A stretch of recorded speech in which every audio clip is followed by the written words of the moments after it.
Bonjour. Pourquoi je recrache? La question peut paraître un peu bébête, mais finalement ça amène à réfléchir à certaines choses.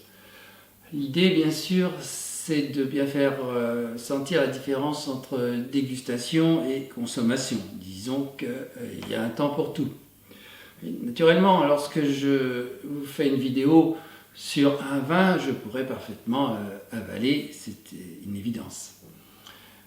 Si je recrache, eh bien c'est parce qu'en dégustation, il est souvent question de goûter plusieurs vins à la suite et que si vous avalez, en dehors du fait que ça va vous perturber le comportement arrivé à un certain moment, c'est surtout que ça va vous empêcher de bien voir la différence entre les vins. Pour prendre un autre exemple, c'est lorsque vous faites un repas assez copieux avec plusieurs vins, à la fin du repas, vous ne voyez plus trop les différences. Et puis, donc cette sensibilité qu'il faut préserver a aussi d'ailleurs ses limites. Un amateur comme moi ne peut pas accumuler trop de dégustation, même en recrachant soigneusement. Le palais fatigue et il faut savoir se limiter. Disons que par exemple dans une journée, si je me déplace sur un vignoble, je vais faire peut-être 2 séances le matin et une l'après-midi, plutôt en fin d'après-midi si c'est possible.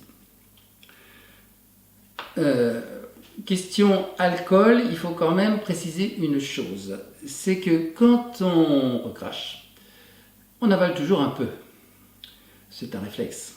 Et d'autre part, il faut savoir que l'alcool diffuse assez rapidement à travers les muqueuses de la bouche. Ce qui fait que au bout d'une séance de dégustation de 2 relativement longue, on a finalement une petite alcoolémie qui n'est pas très importante, qui ne perturbe pas le comportement et qui ne vous empêche pas de conduire.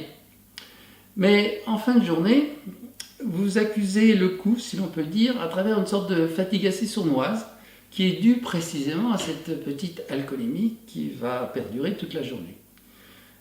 Conclusion, le soir, il est quand même vivement déconseillé d'avoir par exemple encore 2-3 heures de route après une journée comme ça.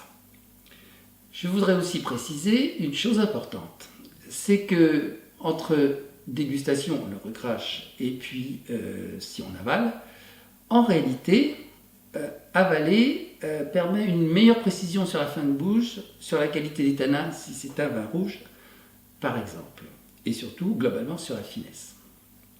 Mais les avantages de recracher sont tellement importants qu'il n'y a pas de discussion possible. Et d'ailleurs, si vous dégustez un vin et que par la suite vous le consommez, vous allez avoir plus de précision sur le vin en question, mais certainement pas au point de contredire la dégustation quand on recrache.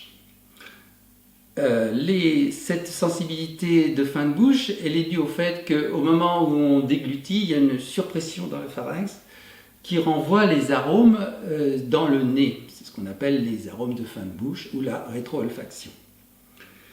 Ceci étant, déguster a énormément d'avantages et maintenant on peut dire que les choses évoluent et on voit souvent, par exemple en Bourgogne, des panneaux sur les routes dans les zones de vignobles où on vous suggère fortement de recracher.